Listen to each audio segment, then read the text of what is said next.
পয়লা বৈশাখে কি মেনু হয়েছে দুপুরের? এই তো দেখো না, তোমাদের দেখো দিয়ে দিচ্ছি, বাবা আর ছেলেকে দিয়ে দিচ্ছি কি খেতে। করেছো আজকে? ফ্রাইড রাইস করেছি, সঙ্গে স্যালাড।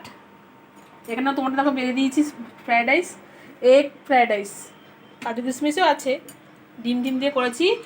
আর এখানে আছে চিলি চিকেন, এখানে চিলি চিকেন আছে, একদম মাখা মাখা করেছি চিলি চিকেনটা, একদম কষা কষা করে। আর এখানে দেখো চিলি চিকেন আছে, এটা রাতের জন্য। আর এখানে আছে চাটনি, আমের চাটনি করেছি।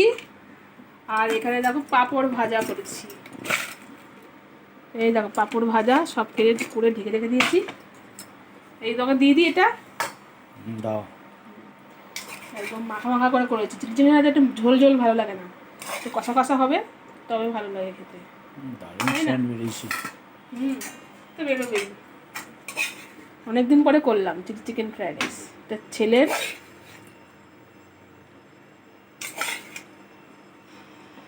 আজকের এই মেনু আমাদের। সবাইকে, সব বন্ধুদেরকে শুভ নববর্ষ প্রণাম জানাই, ভালোবাসা জানাই, বড়দেরকেও প্রণাম জানাই।